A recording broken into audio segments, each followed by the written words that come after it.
The bar's private booth was dimly lit, a soft haze hovering over the low hum of music. Our little group had gathered for a casual night, but the energy was electric. We were playing Truth or Dare. Damien drew the short straw first. His dare? Share a drink with any woman in the room. His eyes didn't hesitate, they locked on Gardenia, my fiancée. Gardenia, I just got back. You're the one I know. Can you help me out here, he said, his voice light but carrying a mischievous edge. His glance flicked toward me, just enough to stir the tension. I kept my expression neutral, a faint smirk barely visible, letting the moment play out. Gardenia's cheeks warmed, a soft blush creeping across her face. She lifted her glass and met Damien's gaze. Christopher, I only see Damien as a younger brother. It's just a game, don't overthink it, she said, setting the glass down with a small frown. The room went quiet. Awkward eyes bounced between us, the three of us forming an unspoken triangle of attention. Some tried to mask the tension, heads bowed, fingers fidgeting with phones, but one person remained unaffected. Vanessa, my childhood friend beside me, watched the scene with a gleeful, almost cheeky smile. The game rolled on, and fate, it seemed, had its own plans. My turn came. I drew the card, kiss any woman present. Vanessa's eyes sparkled with mischief. She leaned in slightly, her glance teasing both Gardenia and me. Chris, we grew up together. I guess I'll let you do this, she said lightly, her tone playful. I smiled, brushing the tension aside. Don't worry. Gardenia's got nothing to be upset about, she's far too gracious. Without hesitation, I pulled Vanessa close and kissed her. When we parted, my gaze drifted to Gardenia. Her hands were clenched slightly, lips pressed into a line of restrained fury. I let a teasing smile curl across my face. I've always treated Vanessa like a younger sister, I said softly, letting the words hang in the charged air. It's just a game. The booth stayed silent for a heartbeat longer, the tension thick, until the music and laughter slowly reclaimed the space. But in that instant, the night had already shifted, and the playful game had left its mark on all of us. The moment hung in the air like a snapped wire. Gardenia's eyes flared red, her body rigid as she leapt from her seat, her gaze sharp enough to cut through the smoky haze of the bar. With a sudden, furious motion, she slammed her glass onto the floor. Golden liquor splashed across the floor, shards scattering as everyone instinctively jumped back. Damien froze for only a heartbeat before his righteous anger took over.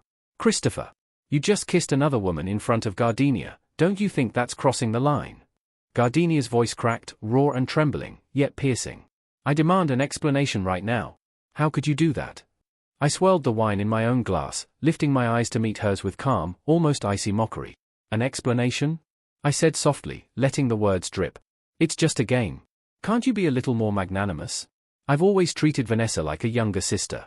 If anything were going on between us, why would I even be with you? I rubbed my temples, deliberately calm. Stop doubting everything and acting resentful. Do you know how exhausting this is for me? Every word landed like a mirror to her own past accusations, echoing back with ruthless precision. Gardenia froze, her face paling, disbelief etched into every line. It was as if my words had shattered the image she had of herself in our story together. Vanessa, sitting beside me, let out a soft, well-timed sigh, her eyes suddenly misty. Gardenia, don't take it the wrong way. Chris and I grew up together, we were innocent. Nothing ever happened. I quickly reached for Vanessa, whose hand had been drifting away. Gardenia, I said sharply, apologize to her right now. For a moment, Gardenia's gaze flickered between me and Vanessa, stunned, frozen. Then, as if struck, she laughed, bitter and sorrowful. You want me to apologize to her? Vanessa shrank beside me, her voice trembling. Chris, it's my fault. Please don't fight because of me. I fixed Gardenia with a cold stare. Do you hear that? Vanessa is still thinking about you, even now. And you, what have you done except throw a scene? Her face, ash-grey with fury, only made my satisfaction grow. She had returned just a few days ago, lying about overtime, sneaking out to dinner and a movie with her childhood friend, and now she had drunk with him in front of everyone. Was it only acceptable for her to flirt with an old friend, but I couldn't even spend time with mine? Stop being a hypocrite, I said, voice low and sharp. Gardenia's teeth clenched, but no retort came. She turned sharply, storming out, the door slamming with finality. Damien's eyes burned with venom as he chased after her. I poured myself another drink, letting it slide down in a long, deliberate swallow. My mind drifted back to the first time I had met Gardenia. College days. She had eyes only for me, always rushing to bring water after basketball practice, making breakfasts, saving me a seat every morning. Sophomore year, my ankle sprained badly during a game, swelling to twice its size. She had spent weeks nursing me in the hospital, running tirelessly, losing weight in the process, yet smiling as if nothing mattered except me. "Christopher," she had said, a sparkle in her eyes, "I'll be your little crutch from now on." And that New Year's gala, she stood on stage in a white dress, her voice carrying beauty beyond words. She hadn't just performed, she had confessed. "Christopher, I like you. I really like you. I want to be with you forever, never apart." Even now, the memory burned in my chest, sharp and vivid. The auditorium erupted in cheers and applause, a wave of excitement washing over everyone like a tide, but all I could see was her. Gardenia stood on the stage, light glinting in her eyes brighter than any spotlight, every beat of my heart echoing the fire in hers. When she asked, "Will you be my boyfriend?" my world tilted. I didn't hesitate. I rushed forward, lifting her into my arms, feeling her tears soak into my shirt.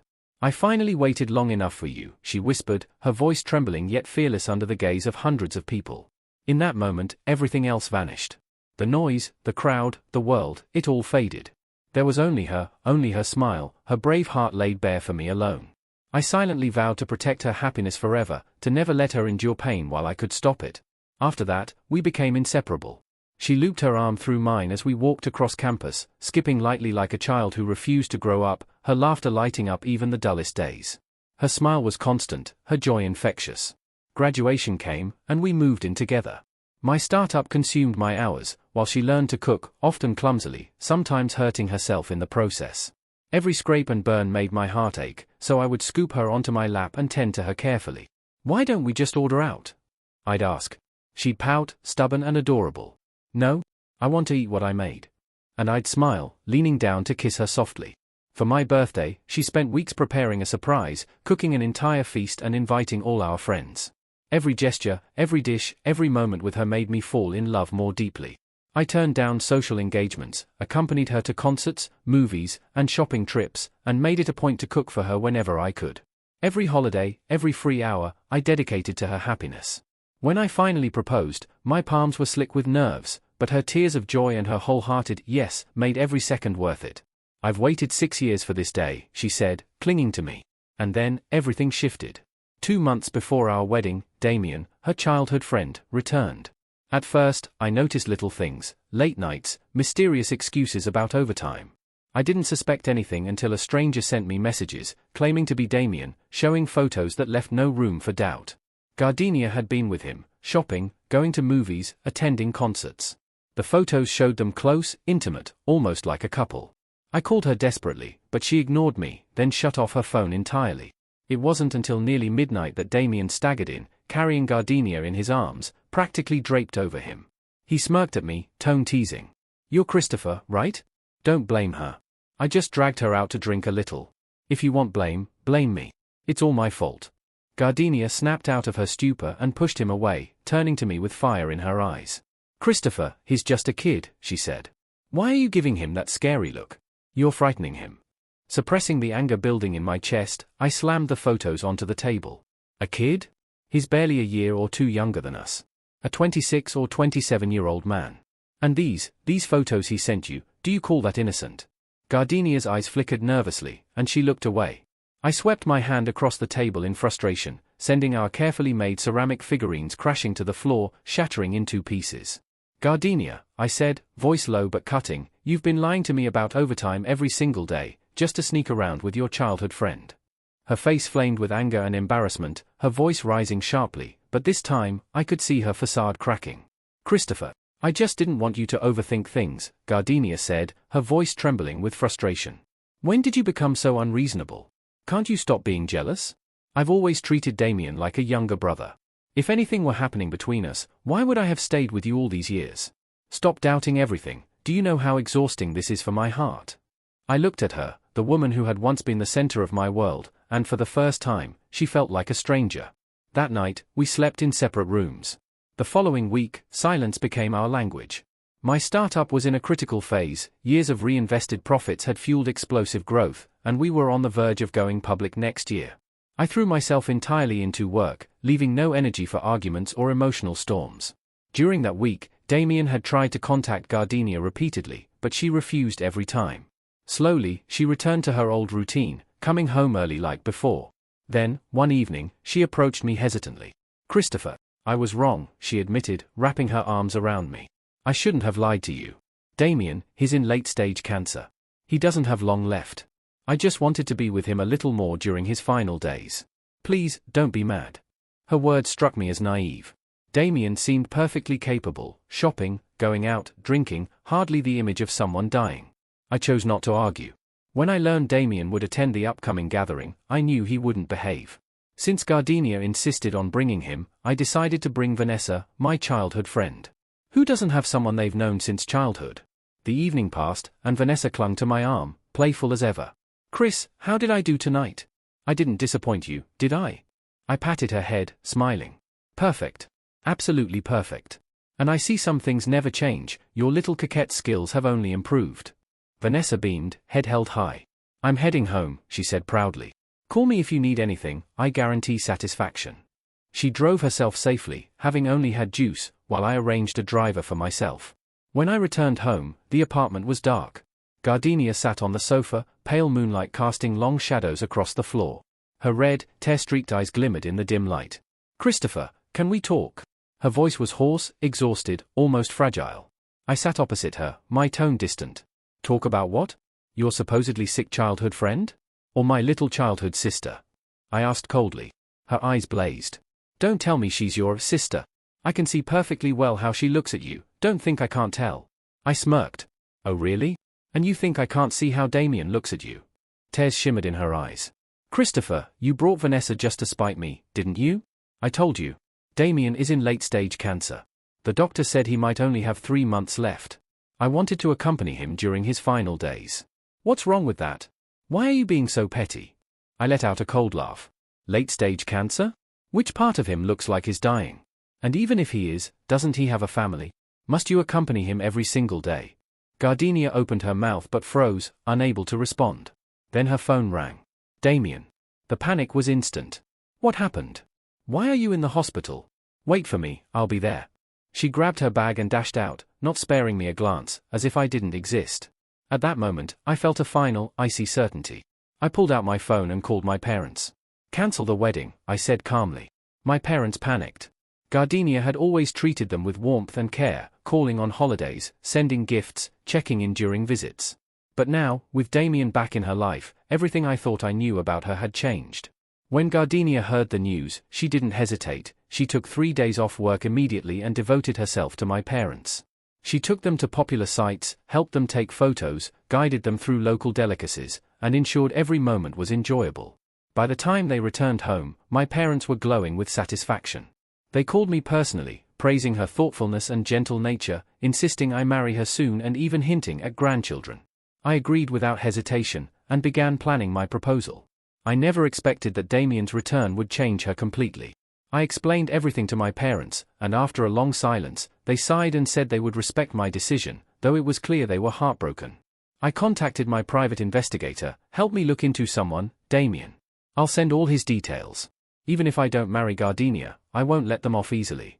The next day, I had to travel overseas to finalize a partnership project. Coincidentally, Vanessa was on annual leave. I asked if she wanted to come along, and she agreed immediately. The business part of the trip took only a day, leaving us free to enjoy the second day at a beach resort. Vanessa stepped out in a bikini, and I froze for a moment. Her figure was breathtaking. Long, fair legs, defined abs, and curves that caught the sun perfectly. Noticing my gaze, she spun playfully in the shallow waves. Chris, I spent forever picking this out. Do I look good? She teased. I cleared my throat, flustered. It's good. Maybe a little skimpy. Her cheeks flushed, and she leaned closer, eyes sparkling. Then, am I prettier, or is Gardenia? Vanessa pouted, tugging on my arm until I admitted she looked better. Satisfied, she let go, and we spent the day taking photos, some intimate, some playful. True to form, she requested Gardenia's WeChat. I knew exactly what she was planning. Vanessa's playful, teasing ways hadn't changed since high school. Back then, she'd stuck by me, claiming I couldn't date, warding off admirers, keeping me focused on school. Now, she wanted to provoke Gardenia, and I had no reason to refuse. I sent her both Gardenia's and Damien's contact information. Within half an hour, Vanessa's WeChat moments were updated, 9 photos in a grid captioned with spinning emojis, teasingly stating that I had said she was prettier than someone else. Almost instantly, Gardenia's calls began flooding in. Lying back on a beach chair, sunglasses on, I muted the phone and ignored it, sipping my wine. Vanessa came back, dripping from the waves, and laughed. "Chris, Gardenia's losing it in the comments," she said. I opened my phone. Sure enough, Gardenia had spammed multiple comments, panicked and furious. Meanwhile, Damien, lying in a hospital bed, scowled at the posts. "Gardenia, he's about to marry you and yet is messing around with another woman. I feel terrible for you." Gardenia's expression was unreadable, though a hint of a plan glimmered in her eyes. "Don't worry," she said calmly. "Christopher has always loved me, he's just letting Vanessa post those photos to make me react. Once he's back, Damien, you'll come stay with me, it'll teach him a lesson and force him to face reality." Damien's face lit up subtly, though he tried to hide it. Vanessa and I spent 3 days at the beach before returning home. Gardenia had yet to come back. I enjoyed the quiet, napping in peace, then began packing all of her belongings, intending to confront her the moment she returned. I also planned to move within the month. The apartment was rented, and with the company's rapid growth, I no longer needed to live frugally. I had already instructed my assistant to find a permanent home near the company, with plans for a villa once the company went public. Just as I finished, the door opened. Gardenia entered, supporting Damien, who looked healthier than ever yet wore his usual smug expression.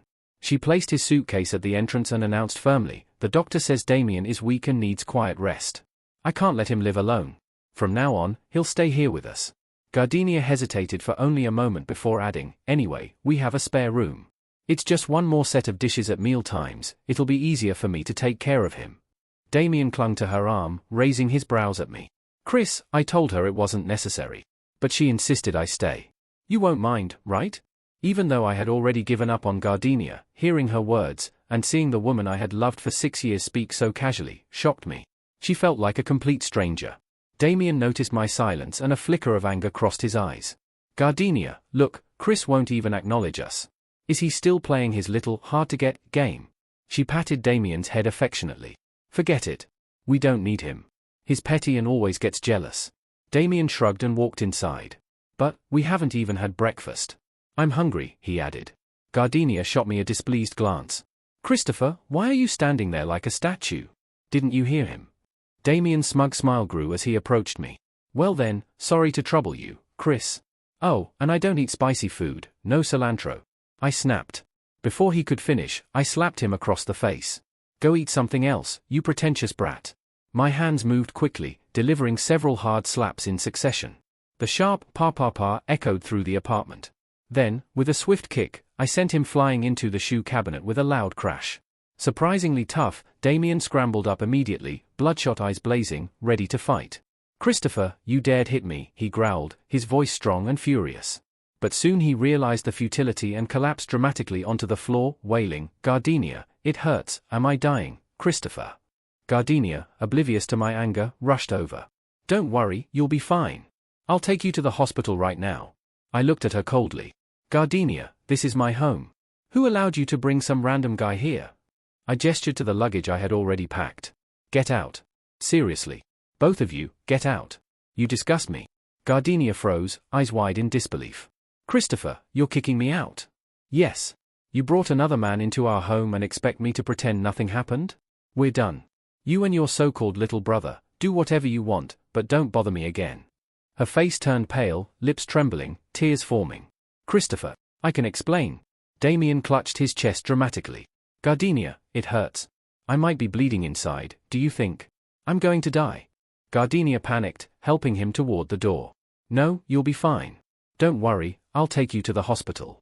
At the doorway, she turned to me. "Christopher, I'll take what you just said as words spoken in anger. Damien doesn't have much time left. His greatest wish is a grand wedding with me. Don't worry, it'll be fake. I'll still marry you in the end. Calm down at home." With that, she rushed out with Damien. Watching their backs, I knew she was beyond saving. Moments later, the private detective sent over all the collected information. I laughed quietly. "A fake wedding, huh? Fine. I'll prepare a gift they won't forget." My assistant worked efficiently, helping me purchase an apartment near the company. In the past 2 days, I had been busy moving. Vanessa, of course, had stuck even closer to me, sending playful selfies, some in black stockings, some in white, clearly knowing exactly what I liked. She sent me a video, playful and teasing, from the rental apartment she shared with her best friend. "Christopher, my company is near yours. Can I live with you?" My best friend's moving out, and I'm scared living alone. You promised to take care of me, remember? I sighed, rubbing my temples. This girl had had me wrapped around her finger since childhood. All right. I'll pick you up after work, I finally said. She responded instantly with a playful emoji. Thanks, Chris. I knew you'd take care of me. From that day on, Vanessa and I began living together. She showed no restraint at home, her clothing growing progressively lighter. Every day after work, I would find her sprawled on the sofa, long fair legs stretched out, a mischievous smile on her face. Vanessa swung casually on the sofa, her movements effortless, sometimes practicing yoga in poses that were enough to make anyone lose focus. Her teasing playfulness was nearly unbearable, yet she was incredibly capable, keeping the apartment spotless, cooking meals I loved, and taking care of everything with precision. A week later, Gardenia and Damien went ahead with their grand wedding. There was no way I would miss it, so I brought Vanessa along. We picked a quiet corner to avoid attention as the hall buzzed with guests. Damien, looking sharp in his groom's suit, mingled confidently among the crowd. The wedding march began, and Gardenia appeared in a white dress, a faint smile on her face. When her gaze met mine, she flinched as if burned and quickly looked away. Vanessa whispered softly, almost to herself, Chris, if she looked back at you, would you forgive her? I froze. Of course not. Once I make up my mind, nothing changes. Vanessa's eyes reddened, though she didn't look at me. Chris, do you know why I stopped you from dating in high school? Before I could answer, she continued, voice soft and tinged with melancholy. Because I already liked you back then. Her words stunned me. Her eyes shimmered with an emotion I had never seen before. All those years I followed you like a little shadow, she said. Chasing away anyone who tried to get close, selfishly wanting your attention all to myself. The noise of the hall seemed to vanish. Her voice and slightly reddened eyes became my entire world. Chris, later, you got into your dream university, and I couldn't keep up. When the results came out, I cried alone that night. I applied to a university in the same city just to be near you. Do you know, during the New Year's gala in your sophomore year, I was there too. I wanted to confess, but I was too late. I watched you hugging someone on stage. I cried. I told myself, Chris finally found his happiness. After that, I stayed distant but followed your life in secret. Even now. I've worked this job for 3 years, not because I love it, but to be a little closer to you. My chest tightened painfully. I grabbed her hand. She tried to pull away, but when she realized she couldn't, she let me hold it. Tears streamed down her face, and I hurriedly wiped them away. Just then, the MC's voice filled the hall.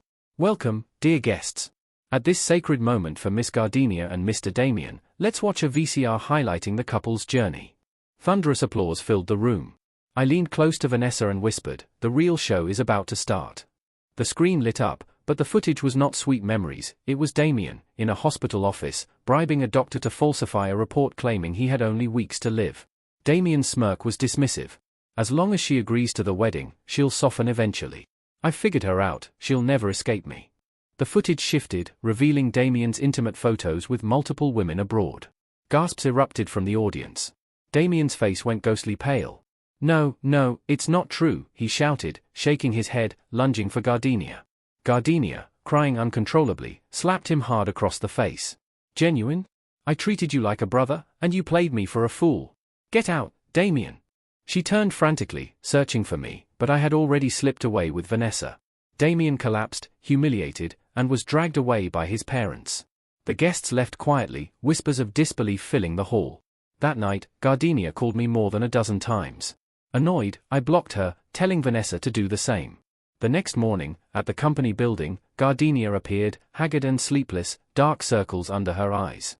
She rushed over to me. Chris, I was wrong. I should have trusted you. Damien lied. Why did you move? Why did you block me? Are you mad? I stepped back, flinging her hand away. Miss Moo, we've already broken up. Show some self-respect. The words froze her. Tears poured down her face as the reality of 6 years together crumbled in an instant. I let out a cold laugh, watching the distance between us grow irreversibly. I looked down at her, voice cold and steady. Gardenia, when you kept trusting Damien without question, did you ever think about the 6 years we spent together? Her lips trembled, voice breaking as she pleaded, Chris? I know I was wrong, please, I'm begging you, forgive me. Damien acted so convincingly. I never imagined he'd fake medical records. Enough. I cut her off sharply. Gardenia, you were with him the entire time, shopping, going out, drinking together. His complexion was perfect. Which part of him looked like someone dying of cancer? You expect me to believe you didn't see it? You knew he had bad intentions, yet you let him cross boundaries over and over, you even held a wedding with him. And now you stand here asking for forgiveness. Her mouth opened, but no words came. There were no defenses left. Rush hour swirled around us, but I didn't care. I signaled the security guards and turned toward the building. Behind me came her heart-wrenching cries. Chris, I was wrong, please listen, the one I've always loved is you. In the days that followed, Gardenia stopped going to work entirely. She lingered around the company in trance all day, standing like a stone, waiting for me. I, in turn, avoided the main entrance and used the underground parking. One evening, just as I exited the building, she darted out from a corner. She lunged toward me, trying to hug me, but I pushed her away without hesitation. Chris, I've been thinking, the one I truly love is you. Nothing happened between Damien and me. Please, give me another chance. Her hands reached for mine again, but I dodged. She stumbled to the cold ground, sobbing uncontrollably. I looked down at her from above. Miss Moo, I've made myself clear. We're over. Whether you were innocent or not doesn't matter. We were together for 6 years, you know me well. Once I decide something, it's final. I don't love you anymore. And don't ever come bothering me again. Keep some dignity, for both of us. I didn't look back. I got into my car and drove away. In the rearview mirror, she remained there, head buried, crying. Months later, the consequences of her choices unfolded. Damien, relentless in his obsession, hounded her at work and at home. Their constant confrontations escalated until one day, during a heated clash on the staircase, Gardenia shoved him. Damien tumbled down, leaving him paralyzed, bedridden for life. Gardenia was arrested and faced charges of intentional injury, with a potential sentence of 5 to 6 years. A few days after her imprisonment, I received a letter from her. It was short, heavy with regret. Chris, I'm sorry. If Damien had never appeared, I would already be your wife. I know it's too late now. I brought all this on myself. I'm sorry. I wish you happiness. Time moved on. A year and a half later, my company went public successfully. The next day, Vanessa gave birth to our first child. Holding her fragile, exhausted form in my arms, I pressed a soft kiss to her forehead. Darling, I love you, I whispered. Vanessa gripped my hand tightly, her tired smile radiant. Honey, I love you too. The world felt complete. After all the chaos, betrayal, and heartbreak, this was ours, a life built on trust, love, and loyalty, unshakable and true.